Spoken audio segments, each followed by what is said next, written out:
जय हिंद कक्षा 9 के विद्यार्थियों, आज हम कक्षा 9 गणित पाठ 10 वृत्त की 10.3 प्रश्नावली करने वाले हैं, जिसमें हमें 2 प्रमेय पढ़नी है और उसके बाद 2 प्रश्न भी हैं प्रश्नावली के अंदर। तो चलिए शुरू करते हैं।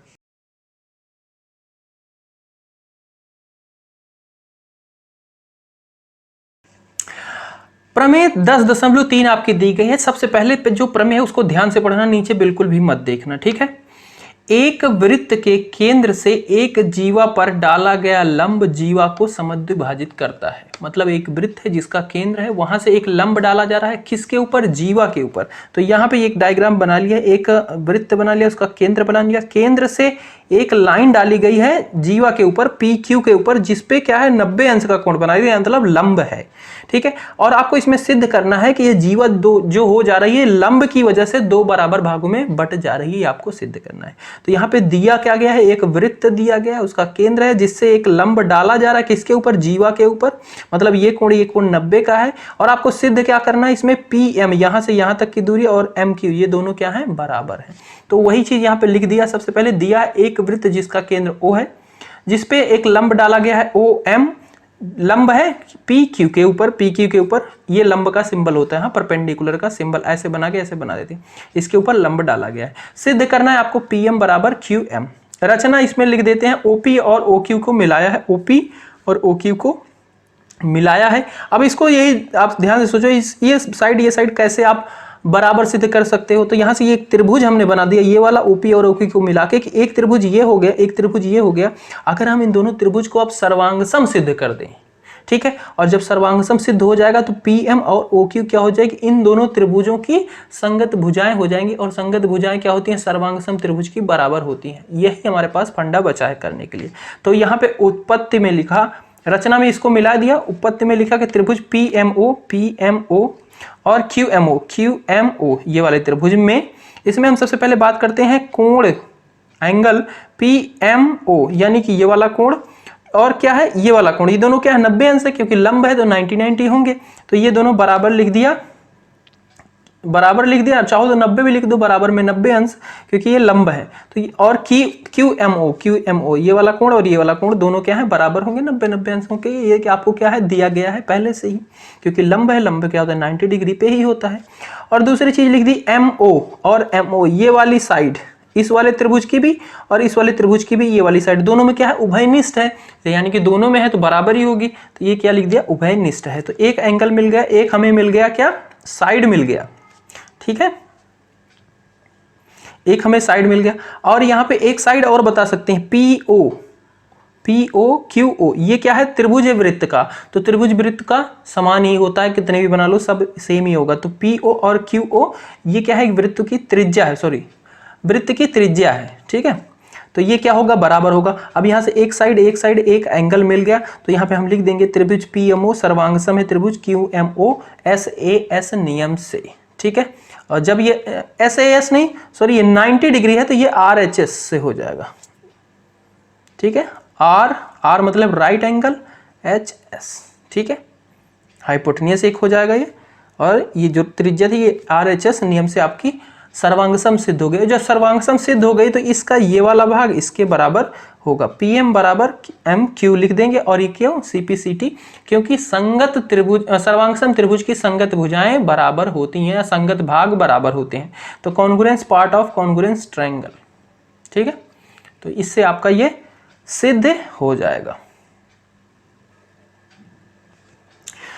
प्रमेय 10.4 दी गई है। सबसे पहले इसको ध्यान से पढ़ना। एक वृत्त के केंद्र से जीवा को समद्विभाजित करने के लिए खींची गई रेखा जीवा पर लंब होती है। एक वृत्त के केंद्र से जीवा को समद्विभाजित करने वाली खींची गई रेखा लंब होती है। ये आपको सिद्ध करना है इसमें, कि जो केंद्र से जीवा पर जो खींची जाती है रेखा, जो जीवा को 2 बराबर भागों में बांटती है, वो लंब रेखा है।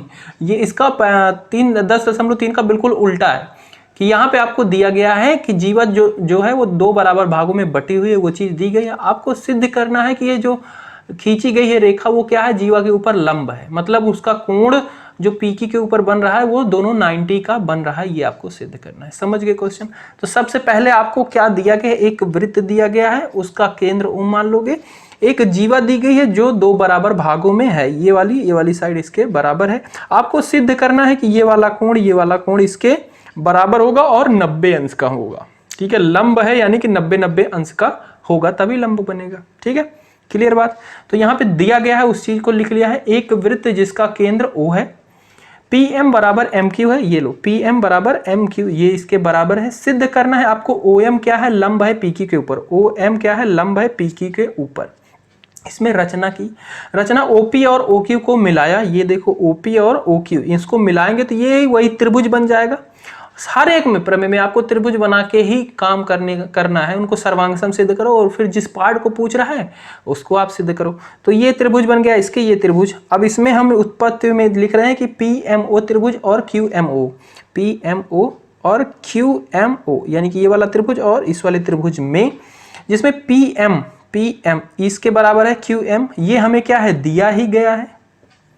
ठीक है, कि जीवा क्या है, समद्विभाजित है, वो चीज ये दी ही गई थी।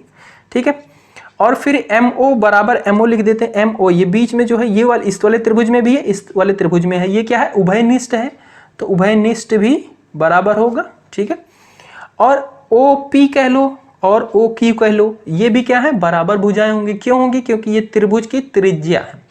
तो PO या QO एक त्रिभुज की त्रिज्या है, तो ये भी बराबर होंगी। और इस तरीके से एक साइड, तीन साइडें आपने बराबर बता दी इन दोनों त्रिभुज की, जो कि बराबर हैं। और इस तरीके से आपका PMO त्रिभुज सर्वांगसम हो जाएगा QMO त्रिभुज बाई SSS नियम से। ठीक है, अब यहाँ पे बात आती है, जब दोनों त्रिभुज सर्वांगसम हो गए तो क्या ये वाला कोण इसके बराबर होगा? हाँ जी, बिल्कुल होगा। वही चीज हमने यहाँ पे लिख दिया कि कोण PMO बराबर कोण QMO, यानी कि ये वाला कोण, ये दोनों क्या है, बराबर हैं। ठीक है, क्लियर बात? तो ये लिख दिया बाई CPCT, क्योंकि congruent spot of congruent triangle. ठीक है, सर्वांगसम त्रिभुज के संगत भाग हैं, इसलिए बराबर हैं। अच्छा, जब बराबर है तो हमें तो इसको सिद्ध करना है कि 90-90 के होने चाहिए, क्योंकि लंब। तो हम इसको लिख सकते हैं PMO प्लस कोण QMO, ये वाला कोण प्लस ये वाला कोण 180 लिख दिया। रीजन दिया कि ये रैखिक युग्म है, मतलब एक ही रेखा के ऊपर बने हैं, तो ये दोनों क्या होंगे, दोनों का योग क्या होगा, 180 होगा। जाहिर सी बात है, एक रेखा के ऊपर जो कोण बनता है वो क्या होता है, 180 ही होता है, तो दोनों का योग 180 के बराबर होगा। हाँ, तो यहाँ पे हमने लिख दिया रैखिक युग्म की वजह से हम ये बोल रहे हैं, अपने आप से नहीं बोल रहे हैं, मैं तथ्य दे रहे हैं। और फिर यहाँ पे लिखा PMO प्लस QMO 180। ठीक है, PMO और PMO, ये क्यों लिख दिया, QMO की जगह पे PMO क्यों लिख दिया, क्योंकि हमने इसके पहले ही सिद्ध कर दिया कि PMO बराबर QMO है। तो वही QMO की जगह पे हमने लिख दिया कि PMO बराबर QMO है, तो QMO की जगह पे हमने PMO ही लिख दिया। क्लियर बात? और ये क्या हो गया, 180 हो गया। इसका मतलब कि जब दोनों का सम 180 हो रहा है और दोनों बराबर हैं, तो जाहिर सी बात है कि कोण PMO 90 होगा और कोण QMO भी 90 ही होगा। ठीक है, इन दोनों को अगर जोड़ो तो 2 PMO हो जाएगा, 180 हो जाएगा, 2 उधर भेजोगे भाग हो जाएगा, यानी कि PMO बराबर 90 अंश आ जाएगा। और जब एक ये 90 है तो जाहिर सी बात है दूसरा भी 90 होगा, क्योंकि रैखिक कोण क्या होते हैं, 180 ही होते हैं दोनों का योग। तो यही चीज हमें यहाँ पे सिद्ध हो जाएगी, आपको इतना करना है बस। क्लियर बात? ये ब्रैकेट में करके बताया गया, इसका रीजन कि हमने ये क्यों लिखा, समझ गए? प्रश्नावली 10.3 का पहला प्रश्न दिया गया है, वृत्तों के कई जोड़े, ठीक है, वृत्तों के कई जोड़े खींचिए। 2 वृत्तों का कई जोड़ा आप बनाइए, प्रत्येक जोड़े में कितने बिंदु उभयनिष्ठ होते हैं, मतलब हर एक जोड़े में कितने बिंदु उभयनिष्ठ होते हैं, उभयनिष्ठ बिंदुओं की अधिकतम संख्या क्या है। ठीक है, तो मतलब हमें 2-2 जोड़ों वृत्तों का केस बनाना है, 2-2 वृत्तों को एक साथ बनाना है और उसमें बताना है कि कितने बिंदु जो हैं दोनों वृत्तों में उभयनिष्ठ हो रहे हैं और अधिकतम कितने हो सकते हैं। तो इसके लिए आप देखिए, यहाँ पे पहला हमने लिखा, पहली स्थिति लिया। हम क्या बना सकते हैं कि एक वृत्त ऐसे अलग बना दिया, एक बिल्कुल बाहर बना दिया। ठीक है, या फिर क्या कर सकते हैं, एक बड़े वृत्त के अंदर एक छोटा वृत्त ही बना सकते हैं। तो इस स्थिति में देखो, क्या इसकी परिधि जो है वो कहीं पे एक दूसरे को कट कर रही है, नहीं, यानी कि इनमें उभयनिष्ठ कॉमन बिंदु एक भी नहीं है। जब वृत्त युग्म में कोई बिंदु उभयनिष्ठ नहीं है, तो पहला केस ये बन गया, ऐसे बन सकता है, ठीक है। दूसरा स्थित लिया, इसमें क्या किया, एक बिंदु इस वृत्त के अंदर ही बनाए, एक बिंदु यहाँ पे टच कर रहा है इसकी परिधि को, दूसरा वाला वृत्त, हाँ, तो इसमें एक बिंदु उभयनिष्ठ हो गया। इसी को हम ऐसे बना सकते हैं, एक बड़ा वृत्त बनाए और इसके बाहर बनाए एक दूसरा वृत्त जो इसकी परिधि को टच कर रहा है, एक बिंदु इसमें भी उभयनिष्ठ है। तो दूसरी स्थिति में लिखा, जब वृत्त युग्म का एक ही बिंदु उभयनिष्ठ हो तब ऐसा बनेगा। और इसके अलावा कोई बन सकता है क्या, आप यहाँ पे सोच के बताओ, ये यही बना सकते हैं, या इसके अंदर बनाओ, बाहर बनाओ, या फिर इसको अंदर से टच करता रहे या बाहर से टच करता रहे। तीसरी स्थिति लेते हैं कि इसकी परिधि को ऐसे काटते हुए बना सकते हैं, ठीक है। तो परिधि से काटते हुए ऐसे बना लो या फिर कहीं भी बनाओ, बस ऐसे क्या होगा, दो ही जगह काटेंगे एक दूसरे को, और कोई है कि और ज्यादा जगह काट सकते हैं, नहीं, ठीक है। तो जब वृत्त युग्म में दो बिंदु उभयनिष्ठ हो तो ये स्थिति ये बन सकती है कि एक वृत्त हो, दूसरा ऐसे, दोनों एक दूसरे को काट रहे हैं, ठीक है। इसके अलावा आप सोच के बता सकते हो कोई और स्थिति हो सकती है जिसमें ये दो से ज्यादा जगह एक दूसरे को काटे, नहीं, हाँ भैया, एक आपके दिमाग में आ रहा हो कि दोनों वृत्त क्या करो, बिल्कुल बराबर पे ही बना दो, एक के ऊपर एक ही बना दो, तो इसमें तो सारे एक दूसरे को काटेंगे। पर यहाँ पे फिर दो वृत्त नहीं कहलाएगा, वो एक ही वृत्त कहलाएगा, क्योंकि सारी वो क्या होगा, एक दूसरे के सर्वांगसम हो जाएगा ना, एक दूसरे के, वो एक ही वृत्त कहलाएगा। दो अलग वृत्त मतलब उनकी कुछ त्रिज्याएं क्या हो, अलग अलग हो। तो सिर्फ यही तीन केस बन सकते हैं। और इसमें हम सबसे पहले केस में देखा कि एक भी बिंदु उभयनिष्ठ नहीं था, दूसरे वाले में एक था, तीसरे वाले में दो था। मैक्सिमम ज्यादा से ज्यादा दो बिंदु हैं जो उभयनिष्ठ हो सकते हैं। तो वही चीज यहाँ पे लिख देंगे, दो वृत्तों के उभयनिष्ठ बिंदुओं की अधिकतम संख्या 2 है, इससे ज्यादा नहीं हो। तो अगला प्रश्न है, यदि दो वृत्त परस्पर दो बिंदुओं पर प्रतिच्छेद कर रहे हैं, तो दो बिंदुओं पर प्रतिच्छेद करने वाला, आप ये ब्लैक वाला देखो, एक वृत्त ये है, एक वृत्त ये है, बाकी ये कुछ भी मत देखना, अभी सिर्फ ये डायग्राम देखना। एक वृत्त ये बना लिया, एक वृत्त ये बना लिया, दोनों क्या कर रहे हैं, एक दूसरे को प्रतिच्छेद कर रहे हैं, यहाँ पे कर रहा है प्रतिच्छेद, एक बिंदु ये है, एक बिंदु ये है, दो बिंदु पर काट रहे हैं। अब जब काटेंगे तो यहाँ पे एक जीवा भी आप बना सकते हो, यहाँ से ए बी, ठीक है, वो क्या होगी, उभयनिष्ठ जीवा होगी, जो इस वृत्त के अंदर भी है और इस वृत्त के अंदर भी वो जीवा है। और इनको केंद्र को भी आप मिला सकते हो, तो एक रेखाखंड ये बन गया ओपी, जिसका नाम दे दिया गया है, और ये जहां पे प्रतिच्छेद कर रहे हैं उसका नाम दे दिया गया एम। अब ये प्रश्न कह रहा है, तो सिद्ध कीजिए कि उनके केंद्र उभयनिष्ठ जीवा के लंब समद्विभाजक पर स्थित है। तो उनका केंद्र कहां पे स्थित है, जो जीवा है उसके लंब के समद्विभाजक पर स्थित है। मतलब ये केंद्र ये वाला क्या है, इस जीवा के लंब बिल्कुल 90 अंश का कोण बनाती हुई जाती हुई रेखा के सामने स्थित है, और वो जीवा पे कहां है, बिल्कुल समद्विभाजक, बिल्कुल बीच में है, दो भागों में बांट रहा है। ये हमें सिद्ध करना है। समझ गए क्वेश्चन, ठीक है। तो यहाँ पे पहले जो चीज दी गई है उस चीज को लिख दिया कि दो दिया है वृत्त जिनका केंद्र ओ तथा पी है, दो हमने वृत्त बना लिया ओ और पी, जो बिंदु ए तथा बी पर प्रतिच्छेद करते हैं, ए तथा बी पर प्रतिच्छेद कर रहे हैं, ये चीज दिया गया था, हमने इसको लिखा। और साथ ही दिया गया है सिद्ध क्या करना है हमें, ओपी ओ पी ये क्या है, आपका एक रेखाखंड है जो दोनों के केंद्रों से है, जीवा ए बी पर लंब समद्विभाजक है। ये हमें सिद्ध करना है कि जीवा ए बी पर क्या है, लंब है, 90 अंश का कोण बना रहे हो, और साथ में जीवा को दो बराबर भागों में बांट रही है, समद्विभाजक है। रचना अब क्या कर लिया, ओ ए ओ बी और पी ए तथा पी बी को मिला दिया। ये देखो, ये जो डॉट से मिले हैं O A O P B O P, इन सबको हमने मिला दिया।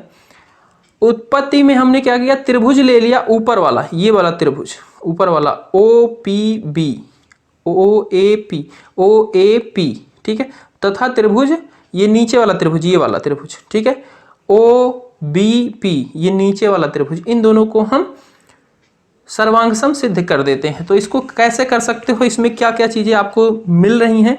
तो यहाँ पे एक तो आप बता सकते हो कि इसकी ये वाली भुजा और इसकी ये वाली भुजा ये दोनों बराबर होगी। क्यों होगी, क्योंकि ये इस वृत्त की क्या है, त्रिज्या है, और किसी वृत्त की त्रिज्या समान ही होती है। तो वही बता दिया गया, ओ ए ओ बी क्या है, समान है, एक ही वृत्त की त्रिज्या है। उसी तरीके से ये वाली साइड और ये वाली साइड भी आप बता सकते हो, ये भी क्या है, वृत्त की त्रिज्या है। तो ए पी और बी पी ये भी क्या हो गई, वृत्त की त्रिज्या हो गई।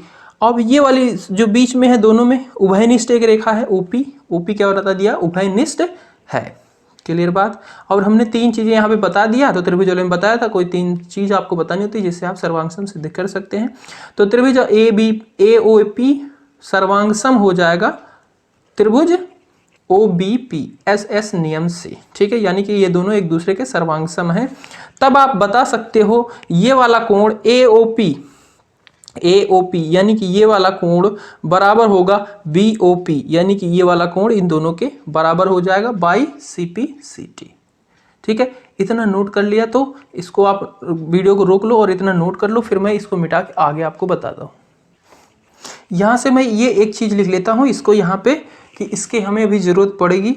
तो कोण AOP बराबर है कोण BOP, इसको एक समीकरण बना के हम लिख लेते हैं, ठीक है। इसको भी फिर मिटा देता हूं। अब हम क्या करते हैं कि अब हम त्रिभुज AOM और त्रिभुज BOM को सर्वांग सम सिद्ध करते हैं। अब फिर देखना क्यों कर रहे हैं वो आपको बाद में समझ में आएगा। AOM यानी कि ये वाला त्रिभुज, और कौन सा BOM यानी कि ये वाला त्रिभुज और ये वाला त्रिभुज सर्वांग सम सिद्ध कर रहे हैं, ठीक है। तो यहां पे अब देखना, अब त्रिभुज AOM तथा त्रिभुज BOM में इसमें हम क्या क्या बता सकते हैं बराबर। इसकी AO भुजा बता सकते हैं BO के बराबर।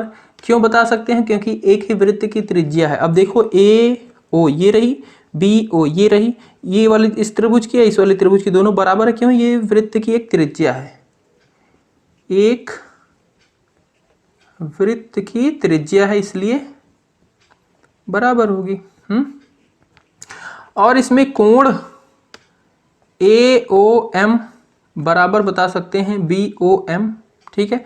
क्यों, कैसे बता सकते हैं? ये हमने पहले ही सिद्ध किया है। तो यहाँ पे लिख दो समीकरण 1 से, ठीक है। वो हमने पहले ही कर लिया था CPCT से, इसको हमने समीकरण 1 मान लिया था, तो लिख देना समीकरण 1 से, ये भी बराबर है। और यहाँ पे OM बराबर OM हो जाएगा, OM ये वाली भुजा, और इस वाले त्रिभुज में है, इस वाले त्रिभुज के अंदर भी है, तो ये क्या है? उभयनिष्ठ है, ठीक है। ये क्या है? उभयनिष्ठ है। इस तरीके से आपका त्रिभुज AOM सर्वांग सम हो जाता है त्रिभुज BOM के किस नियम से? SAS नियम से। अब जब ये सर्वांग सम हो गया तो क्या मैं AM बराबर BM बता सकता हूं भुजा?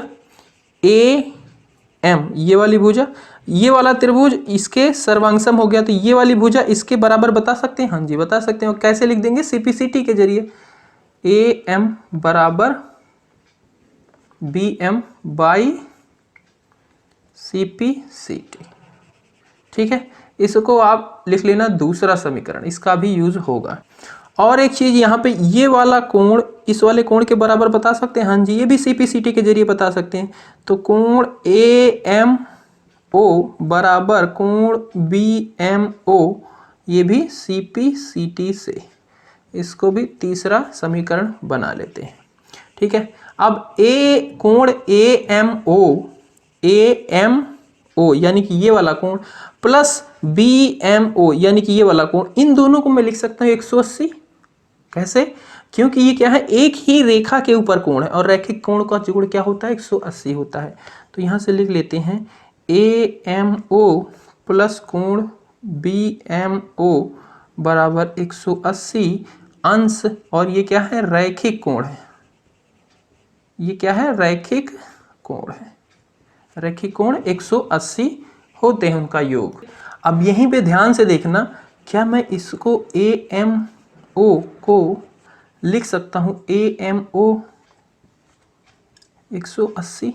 ध्यान से देखना, BMO को AMO लिख सकता हूं क्या? हाँ जी, लिख सकता हूं। कहां से? इसको देखिए, AMO बराबर BMO यानी कि BMO की जगह पे AMO लिख सकता हूं। तो बाई थर्ड समीकरण, तीसरे समीकरण से मैं लिख सकता हूं इसको। हाँ, और जब ये हो जाएगा तो यहाँ पे 2 AMO हो जाएगा 180, यानी कि AMO बराबर 90 अंश। एम ओ, यानी कि ये वाला कोण क्या हो गया, 90 अंश हो गया। और यही हमें सिद्ध करना था कि ये वाली रेखा खंड और ये जो जीवा है क्या है, लंब है। तो लंब यहाँ से सिद्ध हो जाएगा। जब एक कोण 90 हो जाएगा तो जाहिर सी बात है ये बी एम ओ ये वाला भी 90 ही होगा, क्योंकि एक रेखा के ऊपर रैखिक कोण 180 होते हैं। जब एक हमने ये सिद्ध कर दिया तो कोण बी एम ओ भी क्या हो जाएगा, 90 हो जाएगा। ठीक है, इस चीज को यहाँ पे नोट कर लो। चौथा हम बना देते हैं।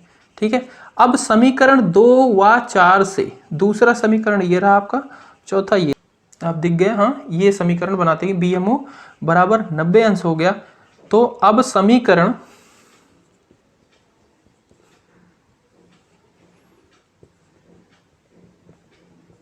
2 और 4 से इसमें OP जीवा AB का लंब समद्विभाजक है। ठीक है, समीकरण दूसरा देखो और इस चौथे को देखना। दूसरे में दिया गया AM बराबर BM, AM बराबर BM मतलब ये वाली भुजा इसके बराबर। और यहां से हमें पता चल गया कि कोण BMO और AMO क्या है, ये वाला कोण, ये कोण क्या है, 90-90 अंश है। तो ये बता रहा है कि इस जीवा को क्या कर रहे हैं, पहले तो एक चीज हमने सिद्ध कर दिया कि ये क्या है, इसके बराबर है, यानी कि ये जो जीवा थी ये 2 बराबर भागों में बट गई है। ठीक है, और फिर हमने इस वाले समीकरण से सिद्ध कर दिया कि ये क्या है, 90-90 अंश का कोण है, यानी कि ये जो ओपी भुजा है ये क्या कर रही है, जीवा पे लंब है। और यही हमें सिद्ध करना था। ठीक है, समझ गए क्वेश्चन को? इस तरीके से आपको करना है। इस तरीके से आपके प्रश्नावली समाप्त होती है। मिलते हैं अगली वीडियो में। Bye bye.